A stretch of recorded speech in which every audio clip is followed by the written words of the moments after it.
بأن لهم الجنة يقاتلون في سبيل الله فيقتلون ويقتلون وعدا عليه حقا في التوراة والإنجيل والقرآن وما أوفى بعهده من الله فاستبشروا ببيعكم الذي بايعتم به وذلك هو الفوز العظيم التائبون العابدون الحامدون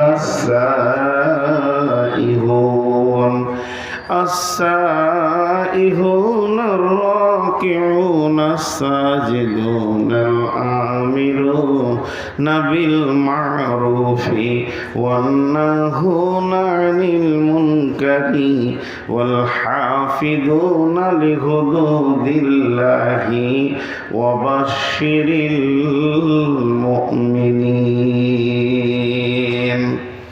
بسم الله الرحمن الرحيم وعن ميمون الأوردي قال يعز رسول الله صلى الله عليه وسلم اغتنم خمسا قبل خمس شبابك قبل حرامك صحتك قبل سقومك غناك قبل فقارك فراغك قبل شغلك حياتك قبل موتك أو كما قالت النبي صلى الله عليه وسلم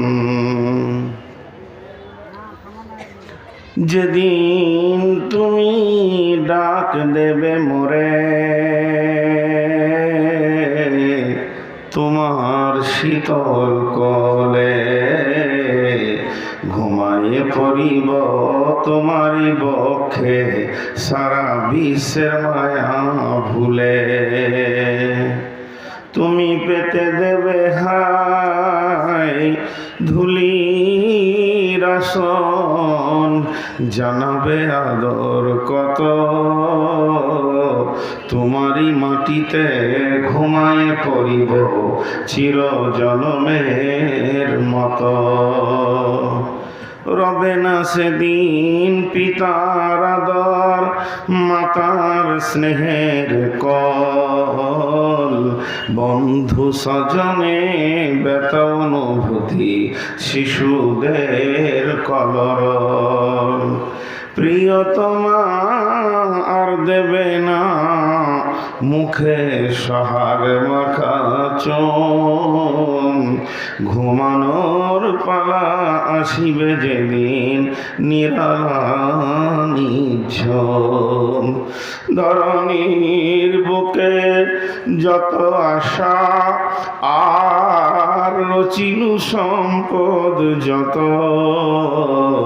তোমারই মাটিতে মিশায়া যাবে হায় আমার দেহের মতো কতজনে এসে স্নেহ মমতায় ডাকিবে নামটি ধরে কতজনে এসে স্নেহ মমতায় ডাকিবে নামটি ধরে কত বন্ধুর স্মৃতির অশ্রু ঝরিবে তোমার পরে সারা নাহি পেয়ে ফিরে যাবে তারা আমাকে পেছনে রেখে তুমি হাসিবে সবার কাঁদায়া সবার অশ্রু মেখে তুমি হাসিবে সবার কাঁদায়া সবার অশ্রু মেখে একটি সকাল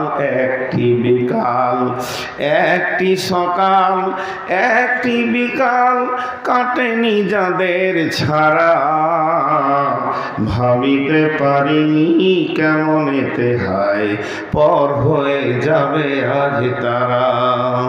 যেমনি একা একই আসিন ভাবে একা একই যাব, যেমনি একা একই আসিন ভাবে একা একই যাব। বিদায় কালে পথের সাথী কোথায় গো পাব, তুমি মোর সাথী চিরজননের অগ কবর গাহের খাত। সুদূর হতে আসিবে যেদিন সে অজানা দেশের ডাক গো কবর গাহের মাটি।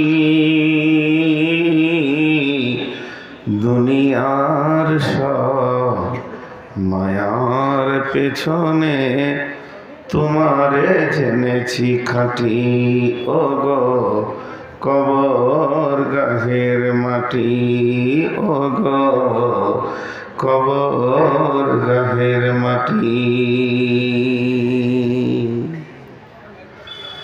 শ্রদ্ধেয় সুযোগ্য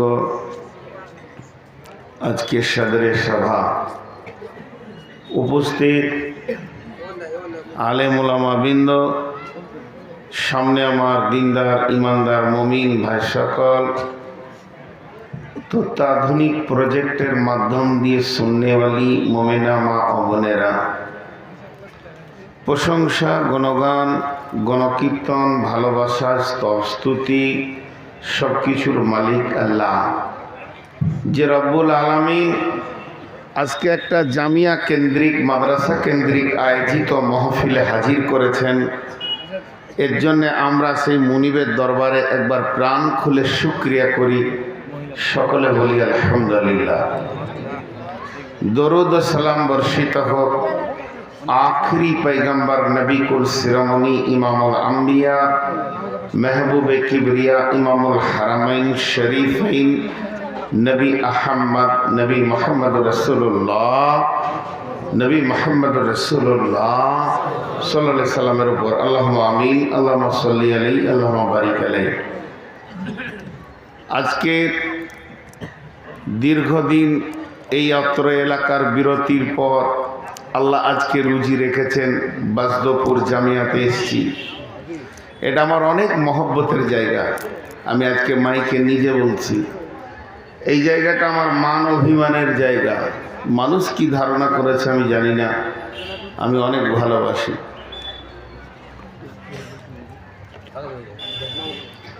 তো হায়াতে থাকলে মানুষের সঙ্গে মোলাকাত হয়। রব্বুল আলামিন হায়াতে রেখেছিলাম তাই এসেছি, আলহামদুলিল্লাহ। আমি আপনাদের কাছে আমার বক্তব্যটা শুরু করার আগে একটা প্রাণ দিয়ে অন্তরে হৃদয় দিয়ে একটু আকুল আবেদন করব। আমার আবেদনটা আপনারা মেনে নেবেন। আমি আপনাদের মেহমান, আমার কতটা ডিগ্রি, আমার কতটা কোয়ালিফাইড, আমি কি পড়াশোনা করেছি, আজকের দিনে এটা দেখার কোনো প্রয়োজন নেই। আমার মনে হয় আমি সব থেকে বড় দূরের মেহমান। আর বিশ্বনবী বলছেন, যার আখেরাতেরও আল্লাহর উপরে জ্ঞান আছে সে যেন মেহমানকে ইজ্জত করেন। তো আমি আপনাদের কাছে যেমন পানি চাইলাম, মেহমান পানি পেয়েছে, অতএব আপনাদের কাছে আমি চাইছি সামনে জায়গা পোড়া করেন, দাঁড়িয়ে থাকা লোক বসে যান, বাস, আর কিছু চাই না। এটা আমার আবদার। একটু করে হিললে দুটা জায়গা আপনার জন্য সাক্ষী হবে, দাও যাতে করে অন্যজন বসতে পারে, বা প্রশস্ত জায়গাকে ক্লিয়ার করে দাও। লাভটা আল্লাহ বলছেন দুনিয়া আখেরাতে আপনার ইজ্জত বাড়াবেন। ভাই আপনি আপনার সামনের দিকে তাকিয়ে দেখে ঘোরা গিয়ে আসেন। শেষবারের মতো বলছি, কোরআনও মানতে ইচ্ছা গেল না আপনাদের? ভাই যারা দাঁড়িয়ে আছেন, ও ভাই আপনি কেন দাঁড়িয়ে আছেন? আমি বলছি তারপরও দাঁড়িয়ে আছেন মানে কি? আপনার কি কানে পৌঁছাচ্ছে না? মাশাআল্লাহ। সকলে একবার বলি আলহামদুলিল্লাহ, একটু জোরে বলি আলহামদুলিল্লাহ। আর যারা কোরআনের আয়াত শুনলো, রসুলের হাদিস শুনলো, আসতে পারলো না, তাদের জন্য বলি ইন্না লিল্লাহ। সকলে জোরে বলেন ইন্না লিল্লাহ। আর যারা আসলো তারা আলহামদুলিল্লাহ। এখন আমি আপনাদেরকে দুটি জিনিস বোঝাবো, ওই দুটি জিনিস আমার বক্তব্যে কাজে লাগবে। সেই দুটি জিনিস কি? আমানাত, মিল্কিয়াত। আমানাত, মিল্কিয়াত। আমার কাছে এটা একটা 100 টাকা নোট আছে। এই নোটটা মাদ্রাসার টাকা। এখন আমি বোঝানোর জন্য বলছি, এই টাকাটা আপনি আমাকে দিয়েছেন। কেন দিয়েছেন? আমি বাড়ি যাচ্ছি, আপনি বলছেন আপনার গ্রামে মাদ্রাসায় আমার বাচ্চাটা পড়ে, টাকাটা দিয়ে দেবেন। এটা আমানত। এই 100 টাকাটা আমি খরচা করতে পারি না। যদি আমি খরচা করি তো আল্লাহর কাছে হিসাব লাগবে। আর দ্বিতীয় নম্বর আমানত কেমন? আপনি এই 100 টাকা দিলেন, মাদ্রাসার কমিটি, জালসা কমিটি আমাকে 100 টাকা দিয়ে বলল যে আপনি এইটা থেকে কুমেদপুর থেকে কিছু মাল কিনে নিয়ে আসেন। এটাও আমানত। আমাকে যা কিনতে বলেছে তার বাইরে কিনবো না, অতিরিক্ত ফজুল খরচা করলে আমাকে আল্লাহর কাছে, কমিটির কাছে জবাব লাগবে। তো আমানত অনেক জিনিস রাখা যায়। আপনার কাছে আমি টাকা আমানত রাখতে পারি, পয়সা আমানত রাখতে পারি, সোনাও আমানত রাখতে পারি, চাঁদি আমানত রাখতে পারি, ধান গম আমানত রাখতে পারি। এগুলো হলো আমানত। এই আমানতের ভিতরে একটা আমানত কি? এই মাদ্রাসায় যে ছাত্রগুলো পড়ছে, এরা 365 দিন তাদের শিক্ষকদেরকে দিয়ে দিয়েছে। তো ওদের জীবনটা শিক্ষকের কাছে আমানত। এদের যদি 2 দিন লস হয়, 5 দিন লস হয়, শিক্ষকের গাফলতির কারণে 5টা ক্লাস যদি চলে যায়, শিক্ষক অবহেলা করে তাকে ঠিক করে পড়ালো না, গাফলতি করলো, আমানতের খেয়ানতি করলো। তার কারণ গুজরাট থেকে একজন বড় আলিম এসেছিলেন, তার নাম হচ্ছে আহমদ হোসেন। এই আইয়ুব সাহেব, হজরত মৌলানা আইয়ুব, ওনার জেলার নাম ভাটকাল, এর জন্য ওকে ভাটকালি বলে, আমাকে যেমন বর্ধমানই বলে। তো উনি ইসলামপুর মাদ্রাসায় এসে উঠলেন। ওঠার পর একটা ছাত্রকে হঠাৎ ডেকে বলছে, বাবা এখানে এসো, বসো, তুমি সূরা ফাতিহাটা বলো। সুন্দর করে পড়লো। কোন শিক্ষকের কাছে পড়েছো? শিক্ষকের নাম বললো। ওকে ডাকো। ডাকা হলো। শিক্ষককে বলছে আপনি সূরা ফাতিহাটা পড়েন। পড়লো। বলছে আপনার কাছে যত সুন্দর রয়েছে অত সুন্দর ছাত্রর কাছে পৌঁছায়নি, বিধায় আপনি আমাদের খেয়ালাতি করেছেন। তাহলে সূক্ষ্ম জিনিসটা বুঝেন। এটা আমি উদাহরণ দিলাম। এবার আমি মেন আয়াতটা বলবো। বিসমিল্লাহির রহমানির রহিম। ইন্না ইলাইনা ইয়াবাহুম সুম্মা ইন্না আলাইনা হিসাবাহুম। সূরা গাসিয়ার শেষ আয়াত। আয়াতটা আর একবার বলছি। ইন্না ইলাইনা ইয়াবাহুম সুম্মা ইন্না আলাইনা হিসাবাহুম। আল্লাহ এখানে কি বললেন? দুটি শব্দ ব্যবহার করলেন, আর দুটি শব্দতে দুটি আমানতের কথা বললেন। ইন্না ইলাইনা ইয়াবাহুম, তোমাকে আমার কাছে ফিরে আসতেই হবে। কোনো জায়গায় টপেজ নিতে পারবে না, কোনো জায়গায় লুকিয়ে থাকতে পারবে না। তোমাদেরকে কবরে ভরবো। ওয়া ইদাল কুবুর বুসিরাত, আবার কবর থেকে 100-তে 100 জনকে তুলবো। একজনও গোপনে লুকিয়ে থেকে যেতে পারবে না। তারপরে তোমাদেরকে যেদিন আমি তুলব, ওই দিনটার নাম কি? ওই দিনটার নাম হলো কিয়ামত। ওই দিনটার নাম হলো কারিয়া। ওই দিনটার নাম হলো সালিয়া। ওই দিনটার নাম হলো গাসিয়া। ওই দিনটার নাম হলো ইয়াউম। ওই দিনটার নাম হলো ইয়াউমুল আজিম। ওই দিনটার নাম নাম হলো ইয়াউমুল হিসাব, ওই দিনটার নাম হলো নাবাইল আযীম। এতগুলি নাম দিয়ে আল্লাহ কিয়ামতকে ডেকেছেন কোরআনে, যে বলছে সেদিন চলবে হিসাব দেওয়া নেওয়ার পালা। হিসাব দেওয়া নেওয়ার পালা। কেমন হিসাব দেওয়ার পালা? লোক খালি মুখে বলে আল্লাহকে হিসাব দিতে হবে, শুধু তাই নয়, আল্লাহ আপনাকেও হিসাব দেবেন। সেদিন হিসাবের লেনদেন চলবে। আল্লাহ যেগুলি আপনাকে দিয়েছেন সেগুলির হিসাব আল্লাহ নেবেন, আর আপনি আল্লাহকে যা দিয়েছেন এগুলির হিসাব আল্লাহ আপনাকে রিটার্ন করবে। ওই জন্যে ওটাকে ইয়াউমুল হিসাব বলা হয়েছে। যে আমার আল্লাহ বলছেন ইন্না ইলাইনা ইয়াবাহুম সুম্মা ইন্না আলাইনা হিসাবাহুম। আমার কাছে তোকে ফিরে আসতেই হবে এবং হিসাব দিতেই হবে।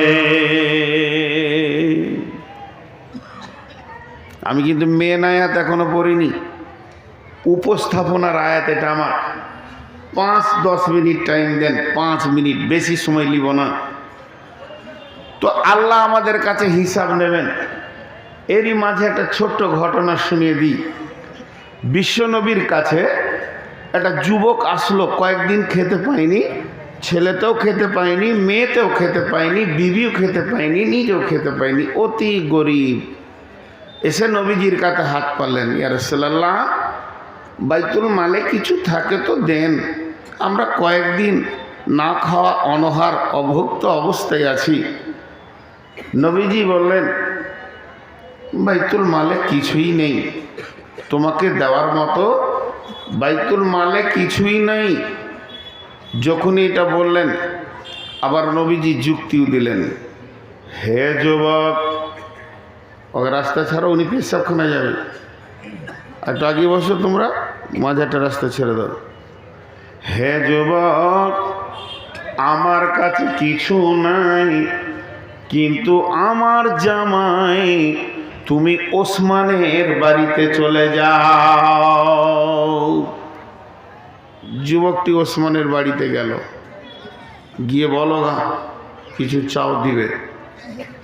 ও ওসমানের বাড়িতে পৌঁছেছে, হাতটা তুলেছে, এবার ধাক্কা মারবে, খটখট করবে, কিছু চাবে। তো ওই দরজায় ধাক্কা দিতে যাবে, শিকলি হিলাতে যাবে, যেভাবে ডাকতে হয় ডাকতে যাবে, আর ভিতর থেকে একটা আওয়াজ আসছে। কি আওয়াজ? হযরত ওসমান খুব রেগে গেছে, রেগে গিয়ে বকছে বিবিকে। আবার বিবিটাকে আপনার আমার ঘরে জানামানা ঘরের বেটি নয়, তিনি বিশ্বনবীর বেটি উম্মে কুলসুম, চারটিখানি মেয়ে নয়। ওসমান কি বলছে? মাথা মোটা, কম বুদ্ধি, বেহুশ, অচল মেয়ে। আমাদের মতো তার মুখ খারাপ করবে না, সাধু ভাষায় বকছে, বেহুশ, মাথা মোটা, অচল মেয়ে, জ্ঞান গরিমা বলে কিছু নেই, কম বুদ্ধি, সংসারের অচল মেয়ে। উম্মে কুলসুম চুপ করে আছে। ভাইরা আমার, এই আওয়াজটা শুনে, এই বাঘের গর্জনটা শুনে যুবক ভেবেছে ই কি দান করবে। তার কারণ, বিবিকে বকছে কেন? বিবি টাকা পয়সা নষ্ট করেনি, বিবি বড় কিছু ক্ষতি করেনি, বাড়িতে একটা প্রদীপ জ্বললেই যথেষ্ট, 2টা প্রদীপ জ্বেলে দিয়েছে। এই 2টি প্রদীপ জ্বালার কারণে হযরতে ওসমান বলছেন, একটা প্রদীপে যেখানে যথেষ্ট হয়ে যায়, 2টি প্রদীপ কেন জ্বালছ?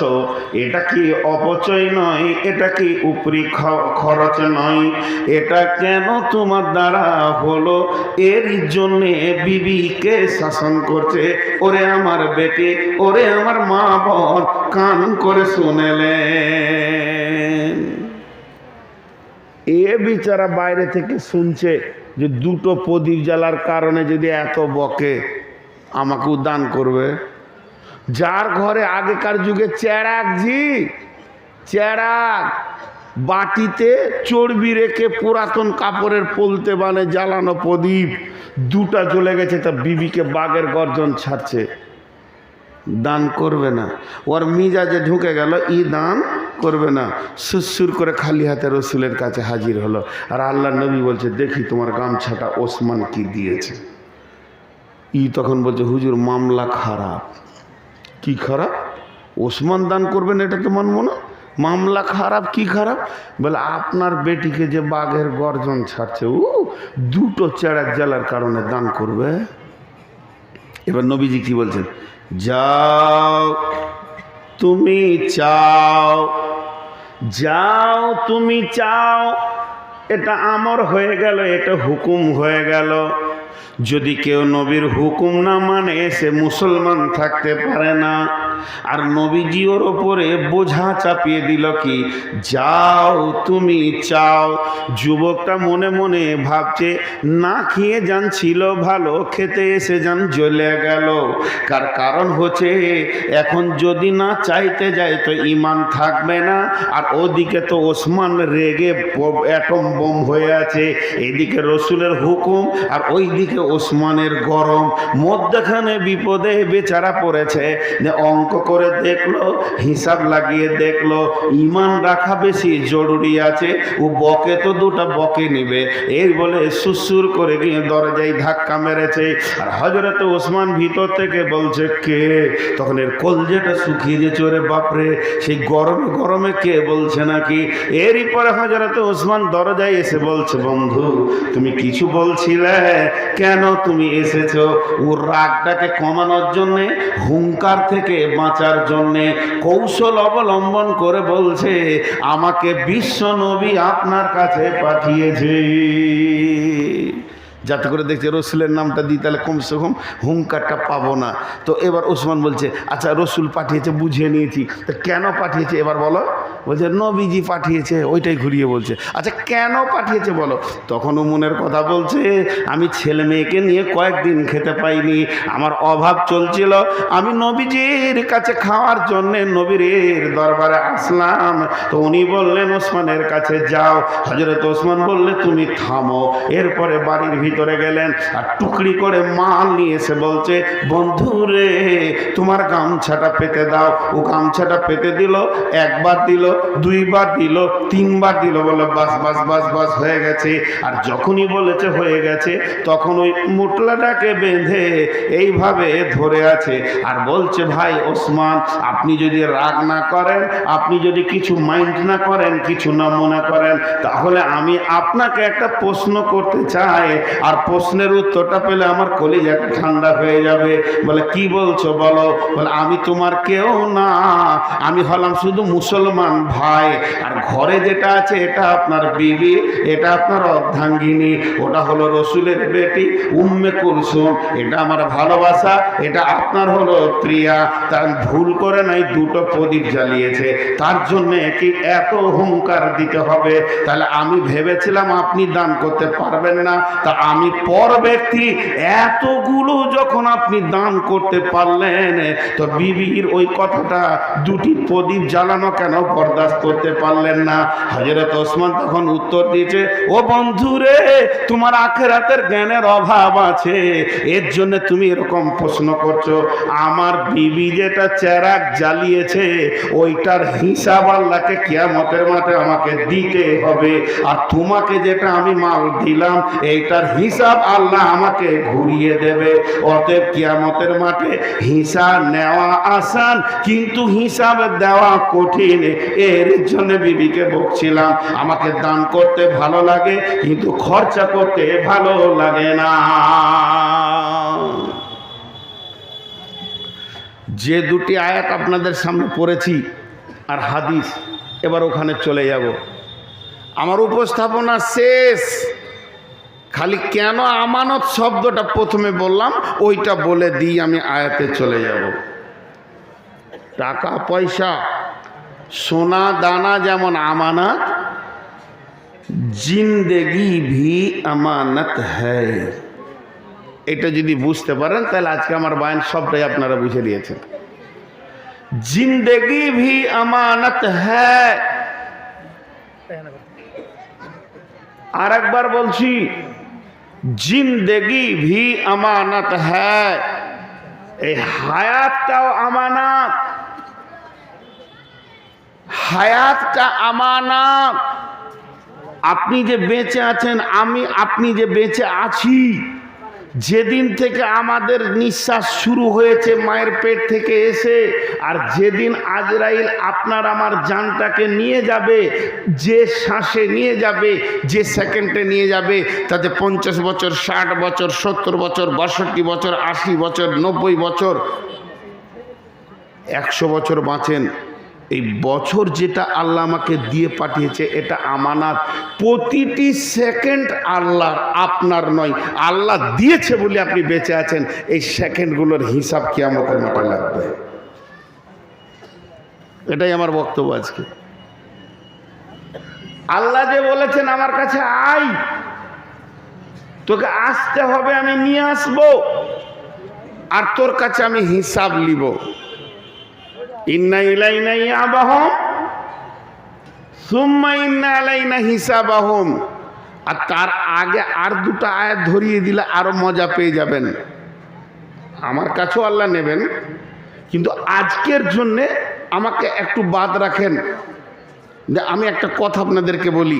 আল্লাহ আমাকে বলছেন, নূর মোহাম্মদ এক কাজ কর, ফাযাক্কির ইন্নামা আনতা মুযাক্কির লাস্তা আলাইহিম বিমুসাইতির ইন্না ইলাইনা লাস্তা আলাইহিম বিমুসাইতির ফাযাক্কির ইন্নামা আনতা মুযাক্কির লাস্তা আলাইহিম বিমুসাইতির ইল্লা মান তাওয়াল্লা ওয়া কাফার ফায়ুআযিবুহুল্লাহুল আযাবাল আকবার ইন্না ইলাইনা ইয়াবাহুম সুম্মা ইন্না আলাইনা হিসাবাহুম।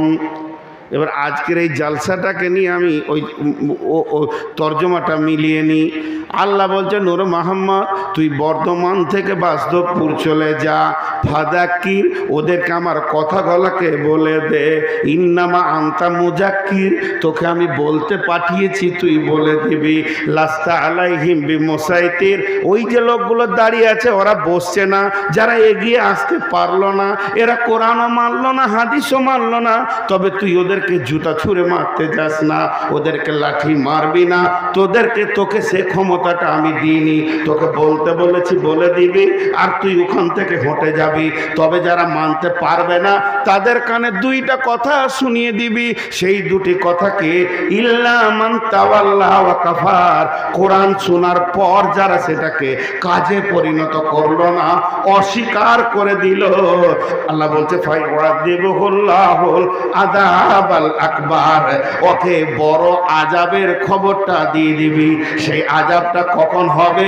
ইন্না ইলাইনা ইয়াবাহুম সুম্মা ইন্না আলাইনা হিসাবাহুম, আমার কাছে ফিরে আসতেই হবে এবং হিসাব দিতেই হবে। ইমাম বুখারীর একটা কথা আপনাদেরকে তুলে ধরছি। আজান হলে উত্তর দিতে হয়, হয় কি হয় না ভাই? আল্লাহু আকবার, আল্লাহু আকবার। মনে করেন আমি আজান দিচ্ছি, আপনার উত্তর কি দিবেন? আশহাদু আল্লা ইলাহা ইল্লাল্লাহ। উত্তর দেন আশহাদু আন্না মুহাম্মাদার রাসূলুল্লাহ, হাইয়া আলাস সালাহ, লা হাওলা ওয়ালা কুওয়াতা ইল্লা বিল্লাহ। বলছে এটা একটা উত্তর, এটাকে জবানের উত্তর বলে। আর একটা মুফাসসির বলছে এই লোকগুলি আজানের উত্তর যদি দেয়, ওই মুয়াজ্জিন যে নেকিটা পাবে আজানে যারা উত্তর দিয়েছে ওই নেকিটা পাবে। এটা একটা হয়ে গেল। দ্বিতীয় নম্বর, আমি মুখ দিয়ে উত্তর দিব না, বডি দিয়ে কথা বলবো। বডিতে কথা বলা হয় কি হয় না? হয়। আমি বলছি ভাত খেয়েছো, মুখ বন্ধ আছে কিন্তু মাথা হিলিয়ে দিলে তার মানে খাইনি। তাহলে বডি দিয়ে উত্তর দেওয়া হয়। এখন ইমাম বুখারী আলাইহি রাহমা বলছে যে লোকটা মুখে আজানের উত্তর দিল না, আর যখনই ওর কানে আজান পড়ে গেল ও সঙ্গে সঙ্গে উজু করতে চলে গেল আর জামাটা নিয়ে মসজিদের দিকে হাঁটলো, এ লোকটাও আজানের উত্তর দিয়েছে। ই মুখ দিয়ে দেয় নাই, বডিটাকে পৌঁছে দিয়েছে। ও তো ডাকছে কি না, তাহলে ইও উত্তর দিয়েছে। এবার কোরআন মানা আর না মানা। কোরআন মানা কি? আমি বলছি ও ভাই আসেন, চলে এলো, মুখে কিছু বললো না, আসছি, ও ভাই আসেন, ও এলোই না, তার মানে আমাকে মানলো না। ও কিছু ইশারাও করলো না, মানলো না। তা আল্লাহ তাবারাক ওয়া তাআলা বলছেন তুই যখন কোরআন বলবি, এটাকে সব থেকে বড় জিকির বলা হয়েছে। আলা বিযিকিরিল্লাহি তাতমাইন্নুল কুলুব। শুধু তাই নয়, আল্লাহ অন্য জায়গায় বলেছেন নাহনু নাযালনা আলাইকা যিকরা ওয়া ইন্না লাহু লাহাফিজুন। গোটা কোরআনটা আল্লাহর জিকির। এখন আমি আপনাদের কাছে জিকির পৌঁছাতে রয়েছি। আল্লাহ বলছেন ফাযাক্কির, হে নূর মোহাম্মদ বর্ধমান থেকে গিয়ে বাস্তবপুরে তুই জিকির কর, কোরআনকে শুনিয়ে দে। ইন্নামা আনতা মুযাক্কির, নিশ্চয়ই তুই জিকির করনেওয়ালা, তোর জবানের শক্তিটা আমি ভালো দিয়েছি, অতএব তুই জিকির করে নিবি। আর লাস্তা আলাইহিম বিমুসাইতির, এর ভিতরে কে মানলো কে মানলো না তাকে তুই লাঠি নিয়ে শাসন করবি না, কারণ প্রশাসনিক ক্ষমতাটা তোর হাতে আমি দিইনি। তবে ওদেরকে দুটি কথা শুনিয়ে নেবে, ইল্লা মান তাওয়াল্লা ওয়া কাফার, যারা বডিতে অঙ্গভঙ্গিতে আমার কোরআনকে রাসূলের হাদিসকে মানলো না, ফায়ুআযিবুহুল্লাহুল আযাবাল আকবার, ওদেরকে কঠিন আযাবের খবরটা দিয়ে দিবি। ওরা কেন মানবে না, আযাবের খবরটা দিবি। ইন্না ইলাইনা ইয়াবাহুম সুম্মা ইন্না আলাইনা হিসাবাহুম, আমার কাছে ফিরে আসতেই হবে, হিসাব দিতেই হবে। কটা জিনিসের হিসাব নেবেন আল্লাহ? দুটো। এখন বলছে দুটো, আর অন্য জায়গায় অন্য আছে, সেগুলো আমি বলছি না। আপনারা একবার মুখ খুলেন, কয়টা জিনিসের হিসাব বললাম? দুটি। মাঝে একটা কথা জিজ্ঞেস করি, বিরক্ত লাগছে নাকি? সেই দুটি কি? একটা মাল আর একটা জীবন। মাল আর জীবন। জীবনের হিসাবটা কেমন নিবে আল্লাহ বলবে, আরে নূর মোহাম্মদ, তোকে আমি বয়স দিয়েছিলাম 50 বছর, 60 বছর। জি হ্যাঁ দিয়েছেন 60 বছর। আচ্ছা 60 বছর থেকে তুই 7 বছর বাদ দিয়ে দে, ওটাকে আমি বাচপানি হালাত ধরে লেছি কি 10 বছর, তাহলে সলিড জীবন পেলি কত? 50 বছর। আল্লাহ বলবে এই 50টা বছরে প্রতিটি বছরই 12টা মাস ছিল, প্রতিটি মাসে 30টা দিন ছিল, প্রতিটা দিনে 24টা ঘন্টা ছিল, আর প্রতিটা ঘন্টাতে 60টা মিনিট ছিল, প্রতিটি মিনিটই 60টা সেকেন্ড ছিল। এই মিনিটগুলো সেকেন্ডগুলো কিটকিট কিটকিট কিটকিট কিটকিট চলতে চলতে চলতে চলতে মিনিটকে বানিয়েছে, আর মিনিট ঘন্টা বানিয়েছে, আর ঘন্টা তোমার দিন বানিয়ে সপ্তাহ বানিয়ে দিয়েছে, সপ্তাহ মাস বানিয়ে বছর বানিয়েছে, আর এই বছর আমার যুগকে বানিয়েছে। আর এই রকম তুই 5টা যুগকে অতিক্রম করে দিয়েছিস। তাহলে 5টা যুগে যতগুলো সেকেন্ড হয় আমাকে বুঝিয়ে দে তুই কেমন করে এগুলোকে অতিবাহিত করেছিস। তোর শিশুকাল, যৌবনকাল, বৃদ্ধকাল কিভাবে তোর অতিবাহিত হয়েছে, আমাকে তোকে হিসাব দিয়ে বোঝাতে হবে। মাঝে একটা বাঁধ আছে, খতরনাক বাঁধ, পার হওয়া খুব মুশকিল। আল্লাহ রসুল বলে দিয়েছেন পার হওয়া খুব মুশকিল। একটা মাদ্রাসার ছেলে 3 দিন আসেনি ও মাদ্রাসা। হেড মৌলানা জিজ্ঞেস করছে এলি না কেন? বলছে আমার বাপ বললে যাস না কো, মিথ্যা কথা। তারপরে বলছে তোর বাপ কেন বলবে, তোর বাপের সঙ্গে দেখা হলো তো, তোর বাপ তো বলেনি। বলে না আমার চাচা বলেছিল। লে ভেজাল, মানে কোনো রকম আপনি আমাকে কেন বলেন এই জালসায় ডেট নিয়ে কেন এলেন না? আমি বলবো যে আমার শ্বশুর মারা গেছিল। মিথ্যা কথা। যে কোনো দিক থেকে আপনার ওই কেনটাকে টোপে পেরিয়ে যেতে পারবো। উকিলরা যেমন জেরা করে টোপে পেরিয়ে যায়, বুদ্ধি থাকলে পেরিয়ে যাব। কিন্তু আল্লাহর নবী বলছেন ভালো করে শুনেন আর আমার দিকে তাকান। মা আমার, বোন আমার, আল্লাহ যখন হিসাব নিতে শুরু করবে আর পুঙ্খানু যখন হিসাব নিতে শুরু করবে, আল্লাহ যদি ওই হিসাব নিতে নিতে একবার বলে দেয় কেন, আর কিছু নয়, শুধু বলে দেবে কেন, লিমা, কেন। এই কেন যখনই আল্লাহ বলে দেবে, নবীজি বলছেন বেশি চিন্তা করতে যাস না, বেশি চালাকি করতে যাস না, বেশি বাঁদরামো করতে যাস না। তোকে ওখানেই জেনে নিতে হবে যে আমাকে এবার জাহান্নাম যেতে হচ্ছে, আর উপায় নাই। আল্লাহর কেনকে টোপে দেওয়ার মতো বুদ্ধি পৃথিবীতে জন্মায়নি। অতএব যখনই কেন বলে দেবে, আল্লাহ বলবে তুই কি করছিলি বল? বলে সকালে উঠে মাঠে গেছিলাম। তারপরে কি করলি? বলে মাঠ থেকে এসে দুপুরে ভাত খেলাম, জোহরের নামাজ পড়ে ঘুমালাম। চল ঠিক আছে, তারপরে কি করলি? আল্লাহ যদি বলে ঠিক আছে তো ঠিক আছে। আসরের নামাজ পড়লাম, কিছুটা তেলাওয়াত করলাম, এরপরে চায়ের দোকানে গেলাম, একটু চা খাওয়ার ইচ্ছা হচ্ছিল, চল ঠিক আছে চলে যা, এক কাপ চা খেলাম। তারপরে কি করলি?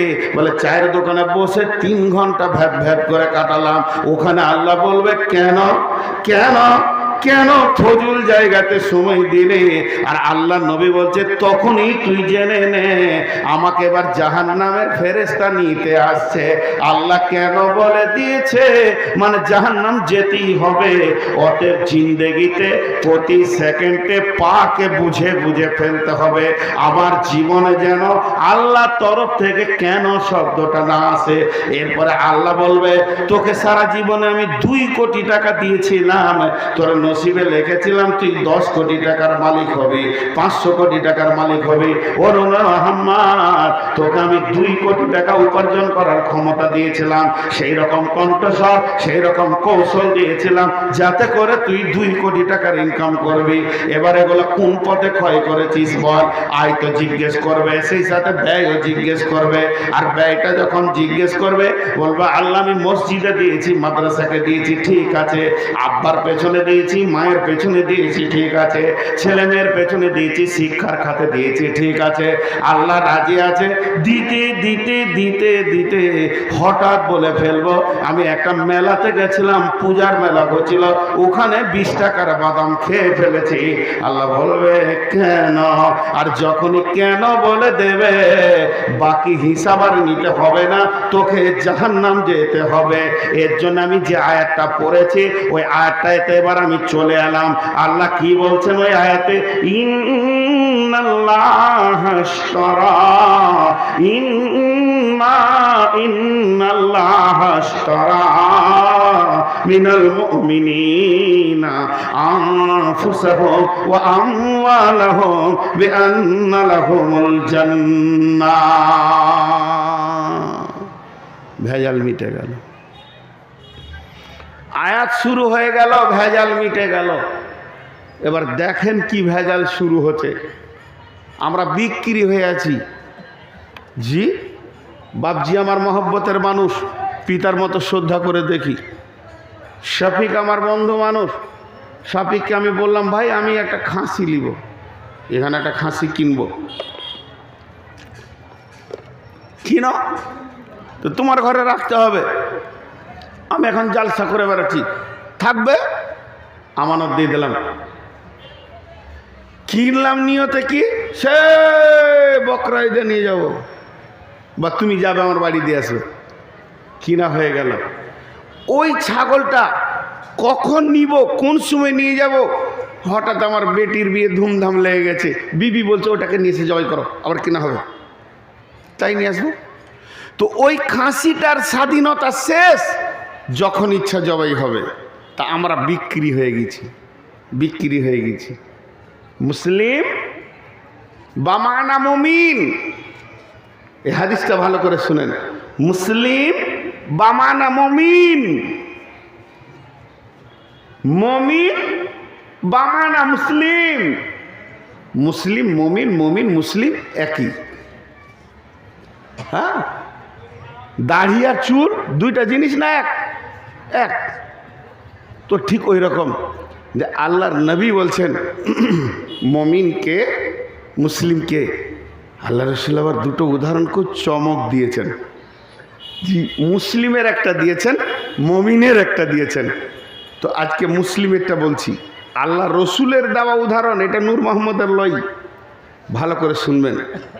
একটা উট, উটটা হলো 5 কুইন্টালের উট, বড় উট। উট গৃহপালিত পশু হয়েছে, আগে ছিল বন্য প্রাণী।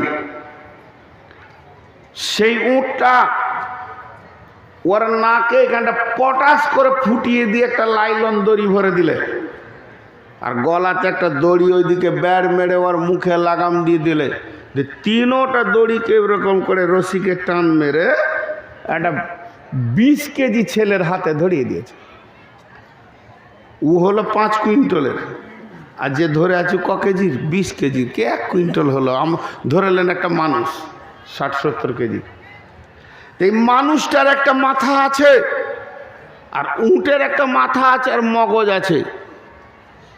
ভাইরা আমার,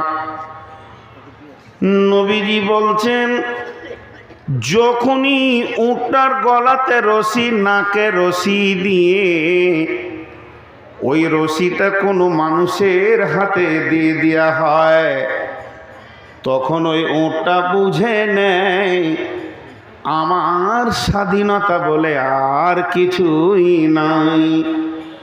আমার মগজের দাম নাই, আমার মাথার দাম নাই, আমার যুক্তির দাম নাই, আমার বুদ্ধির দাম নাই। সবগুলো বিক্রি হয়ে ওই মানুষটার হাতে চলে গেছে।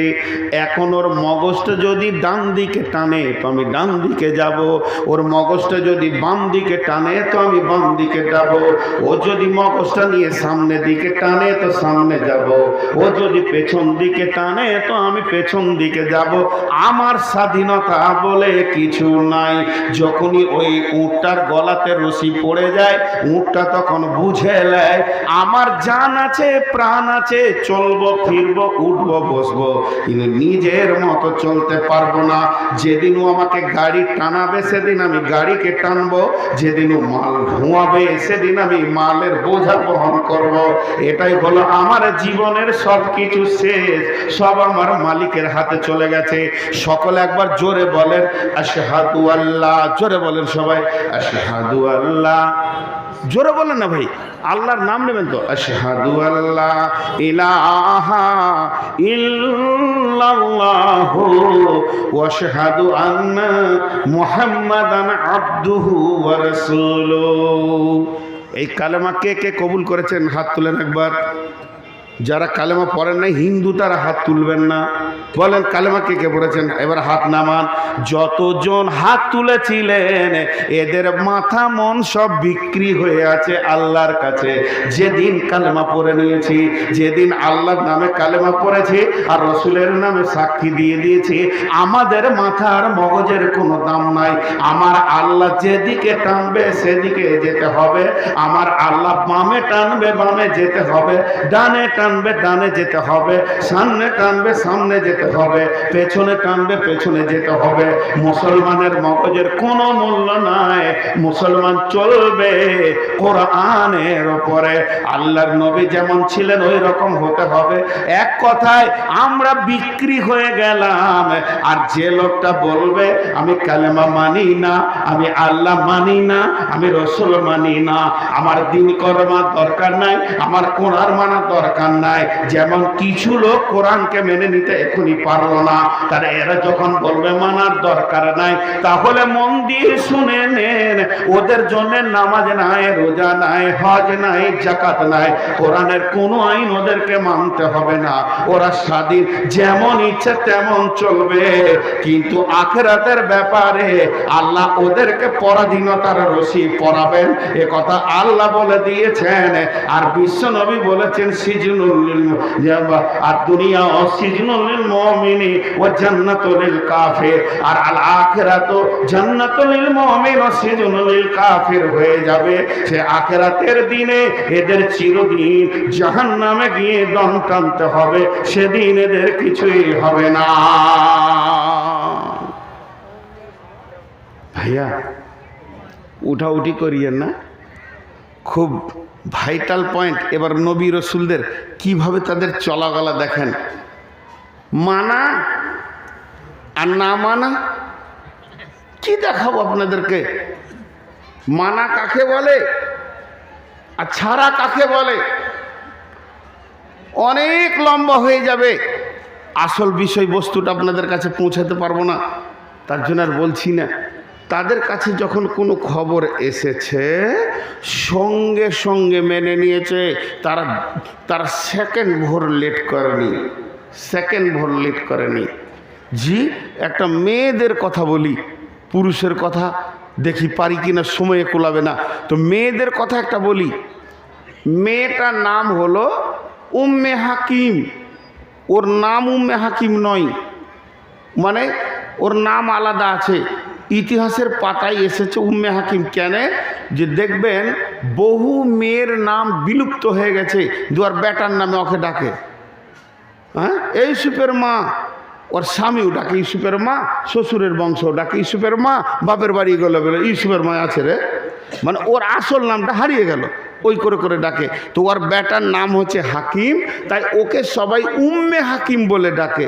শ্বশুর কুলেও উম্মে হাকিম ডাকে, স্বামীর কুলেও উম্মে হাকিম ডাকে, বাপের কুলেও উম্মে হাকিম ডাকে, ওই জন্য ওর নাম উম্মে হাকিম।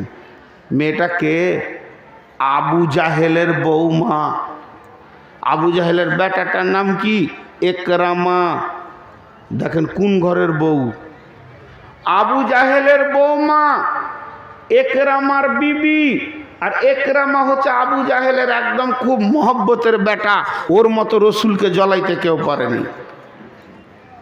ইতিহাসটা ভালো করে শুনবেন, আমার মা বোনদেরকে বলছি। মক্কা যখন বিজয় হলো, তো আল্লাহর নবী 10 জনের নাম কাবাতে টেঙে দিলে, নামের লিস্ট একে একে মেরে ফেলে দাও, কেটে দাও, এদের রক্তের কোনো মূল্য নাই, এদেরকে কেটে দিলে এর বদলা লিয়া হবে না। তো একরামার নামটা ওই লিস্টে আছে। তো একরামাকে কেউ খবর দিয়ে দেখ, একরামা যতজনকে বিশ্বনবী পৃথিবী থেকে হটাবে, যতজনকে বিশ্বনবী শেষ করবে, তার ভিতরে তুই একজন অন্যতম ব্যক্তি। একরামা রে, আর তোর বাঁচার উপায় নাই। আর একরামা যখনই ওটা শুনে নিল, ঘর বাড়ি ছেড়ে দিয়ে দেশান্তর হয়ে গেল।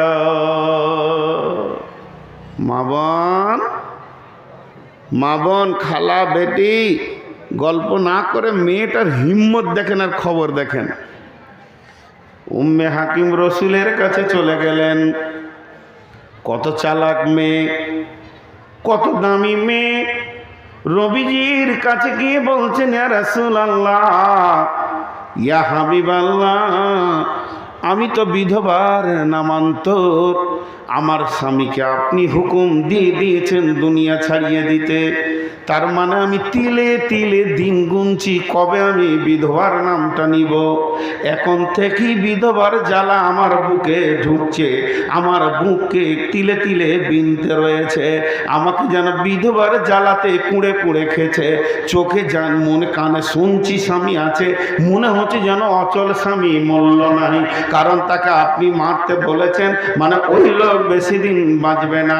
তবে নবীজি গো, আমি আপনার কাছে এসেছি, যে রায়টা আপনি দিয়েছেন, যে ফয়সালাটা আপনি দিয়েছেন, এটা কি পুনর্বিবেচনা করা যায় কি না, দ্বিতীয় বিবেচনা করা যায় কি না, এটা কি কোনো রকম রদ করে দিয়ে অন্য শাস্তি দেওয়া যায় কি না।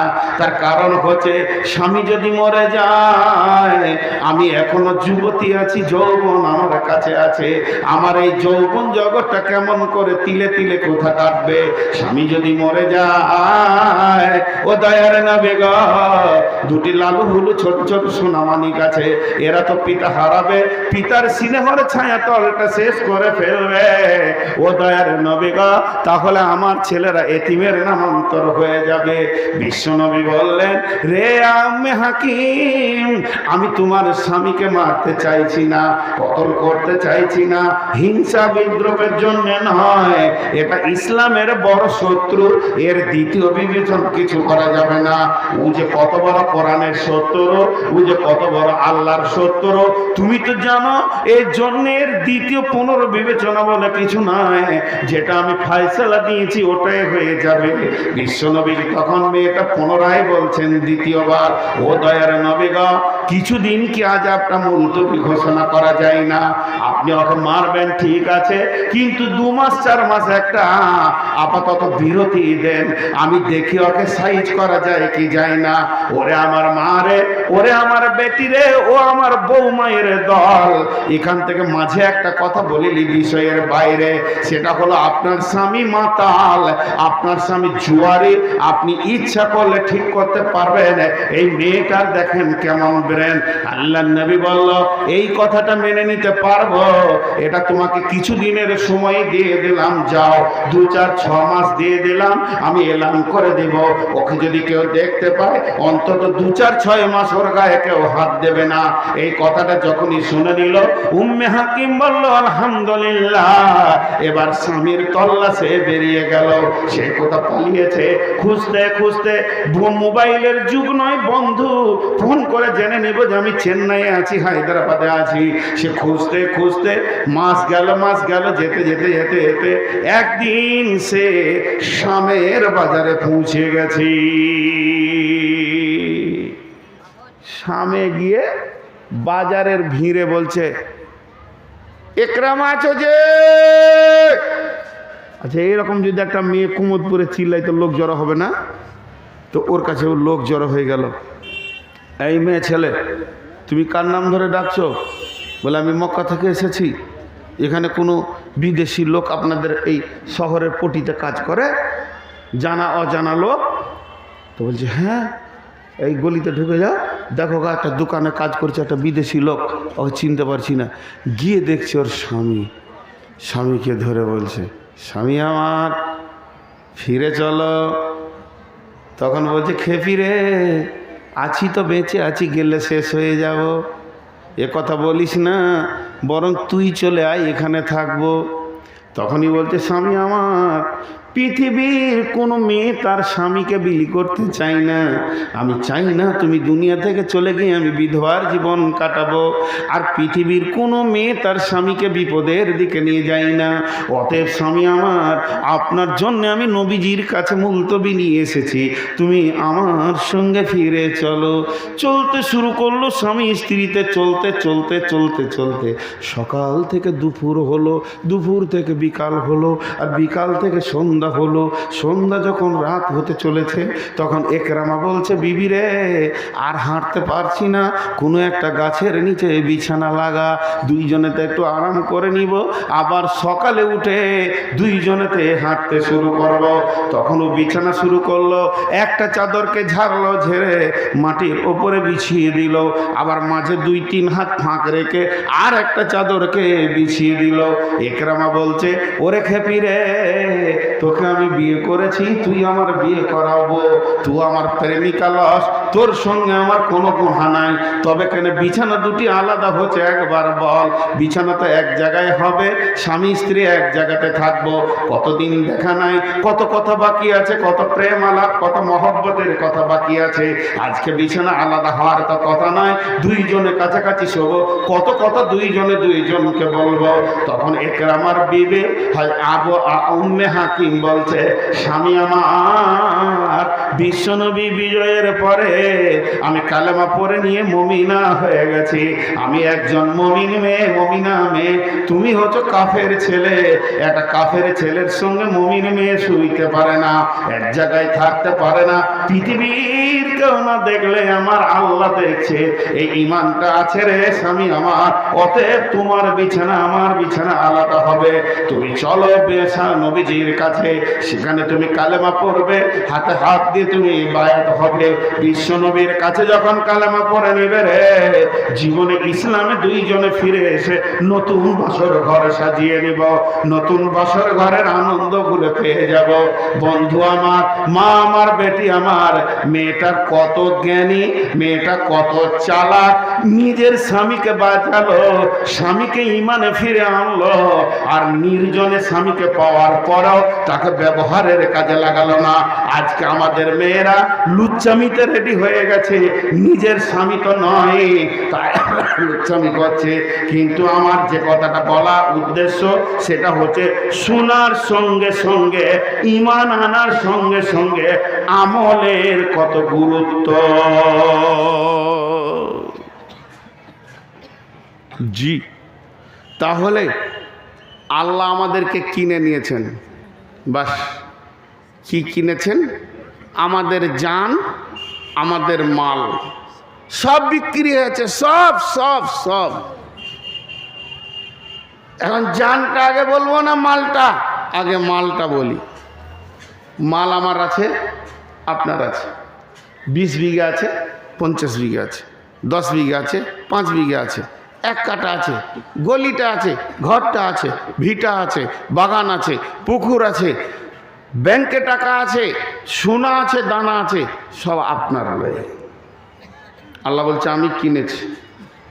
তুই হয় বল মুমিন, তাহলে মাল জান আমার। আর না হয় তুই মুখে বলে দে আল্লাহ তোকে মানি না, তাহলে মাল তোর, জানো তোর, স্বাধীন। কোনটা নিবি বল? মুমিন বলবি তো তোর মাল শেষ, তোকে দিয়েছি আমি রাখাল, আটকে রাখ। মুমিন বলবি তো তোর মাল শেষ। আর যদি তুই বলিস আমি মুমিন লয়, তার হিসাব আলাদা। ভাইয়া, খুব গুরুত্বপূর্ণ কথা এই জায়গাটা আছে। মালকে দুভাগ করব এখন। মালে আপনার কাছে 20 লাখ টাকা আছে, আপনি দান করবেন। এই টাকা আমার, যেখানে মন যাবে দান করবে। এলে তুইলে, এলে তুইলে, যাকে মন যাবে দিব। আল্লাহ বলছে না, চলবে না, চলবে না, চলবে না, চলবে না। সমস্তগুলি যদি আপনি দান করতে চান, চলবে না, চলবে না, চলবে না। তাহলে কি করতে হবে? বিশ্ব নবীর কাছে একজন সাহাবী এসে বললেন, ইয়া রাসূলুল্লাহ, আমার ইচ্ছা যেতে আমি সমস্ত মালকে দান করে দিব। নবীজি বললেন, না, সমস্ত মালের ওপরে তোমাকে স্বাধীনতা দেওয়া হয়নি। তুমি দান করবে 1/3 অংশ। যে মালটা আছে তুমি 3 ভাগ করে দাও। তোমার কাছে 3000 টাকা আছে, 3 বিঘা জমি আছে, তুমি 2 বিঘে 2000 টাকা ওয়ারিসের জন্য রেখে দাও। তুমি মরার পরে যারা তাকিয়ে আছে তারা নেবে। আর এই 1000 টাকা 1 বিঘে জমি তুমি দান করো। ঠিক আছে, এইটুকু তো আমি পাওয়ার পেলাম। এরপর আমি বলছি ওই জমিটা আমি দিব ঠাকুর ঘর বানাতে, মাজার বানাতে, ওটাকে দিব আমি পীরের জায়গা বানাতে, ওটা দিব আমি ক্লাব বানাতে, যেখানে টিভি চলবে, তাস চলবে, এরকম জায়গা বানাতে দিব। আল্লাহ বলছেন, আমি এরকম পারমিশন তোমাকে দিব না, আমার নবী দেবেন না। আল্লাহ ইমানের পরে পরে বলছে, ওয়া আতাল মালা আলা হুব্বিহি যাবিল কুরবা ওয়াল ইয়াতামা ওয়াল মাসাকিনা ওয়া বানাস সাবিলি ওয়াস সাইলিনা ওয়া ফির রিকাব। মাল তোকে দিয়েছি, মাল তোর নয়, এটা তো আমি কিনে রেখেছি। আমি যেখানে যেখানে যেখানে যেখানে দিতে বলবো সেই সেই জায়গাতে তুই মাল দান করবি। একটা মুমিন গানের জায়গায় টাকা দিতে পারে না, একটা মুমিন বেঈমানের জায়গাতে টাকা দিতে পারে না।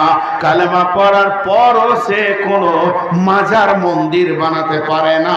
মুমিনের টাকা কোন কোন জায়গায় লাগবে এটা আমার আল্লাহ বলে দেবেন। নবীজি যেখানে যেখানে বলবে মালটা সেই সেই জায়গায় লাগবে। এইটা একটা গেল। আর একটা তফসির, আমার 10 বিঘা আছে, দিহিবাড়ি আছে, পুকুর আছে, বাগান আছে। 2022 সালের হজের ফর্ম ফিল আপ করে নিয়েছি।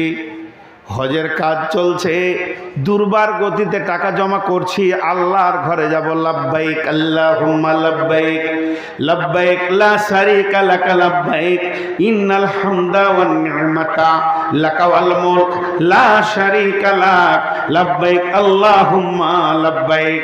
আমি রেডি হয়ে গেছি, বাইতুল্লাহ যাব। ছেলে মেয়েদেরকে ডেকে বললাম, বেটা রে, জমি জায়গা যা আছে সব আমি ক্লিয়ার করে দিয়েছি, তোমাদের কোনো চিন্তা নাই।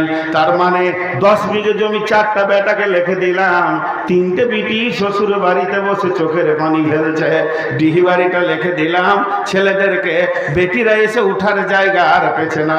পুকুরগুলো লিখে দিলাম, আর ছেলেরা বড় বড় মাছ খেছে, বেটিদের কানে থালাতে একটা কাঁটাও জুটছে না। আল্লাহ তাবারাক ওয়া তাআলা বলছে, যদি তুই তোর জমির ব্যাপারে স্বাধীন হস তাহলে আমার কোরআন থেকে ফারাইজের কাঁটাগুলোকে ছিঁড়ে ফেলে দে। আমি কি পাগল? আমি যে কোরআনে কে কত পাবে লিখেছি এর ওপরে তুই কলম ধরেছিস, মানে তুই আমাকেও ন্যাংটা করে দিলি। আমার মতো আল্লাহর ব্রেনে তুই কি করলি রে? আমার মতো আল্লাহর ব্রেনকে তুই তুচ্ছ করে দিলি। তার মানে কোরআনে যে ফারাইজের চ্যাপ্টারটা রয়েছে, কে মরলে কে কত পাবে, তাহলে এটা তোর কাছে কোনো মূল্য নাই। ওরে আমার বন্ধুরে, ওরে আমার বন্ধুরে, ওরে আমার বন্ধুরে, ওরে আমার বান্ধবী রে, ওরে আমার বান্ধবী রে, ওরে আমার বান্ধবী রে, ওরে আল্লাহর গোলাম রে, ওরে আল্লাহর গোলাম রে, ওরে আল্লাহর বান্দি রে, আল্লাহর কসম দিয়ে বলছে, কোন মুসলমান কোরআনের যদি একটা আয়াতকে অস্বীকার করে দেয়, এটা আমি মানতে পারবো না, এটা ভুল। তাহলে জেনে নেন, সঙ্গে সঙ্গে মুসলিমের খাতা থেকে তার নামটা কেটে বেঈমান জালেমের খাতাতে চলে যাবে। তাহলে আল্লাহ এতগুলি বক্তব্য দিলে যে ওই জমিটা কোন কোন জায়গায় কিভাবে বিলি হবে, তাহলে এখানে তোমার ব্রেনের কোনো মূল্য নাই, এখানে তোমার মগজের কোনো মূল্য নাই।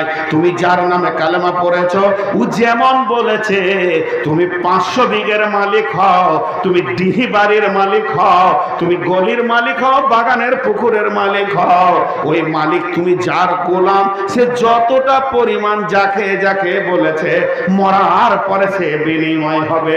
অতএব জীবদ্দশায় তুমি কাউকে এক তিল কিঞ্চিত পরিমাণ রাখতে পারবে না। আর যদি লিখে যাও, বিশ্বনবী কি বলছে একবার শুনে নাও। বিশ্বনবী বলছেন, মান কাতা মিরাসা ওয়ারিসিহি কাতা আল্লাহু মিরাসাহু ফিল জান্নাতি ইয়াউমাল কিয়ামা। আল্লাহর নবী সুন্দর করে বলছেন।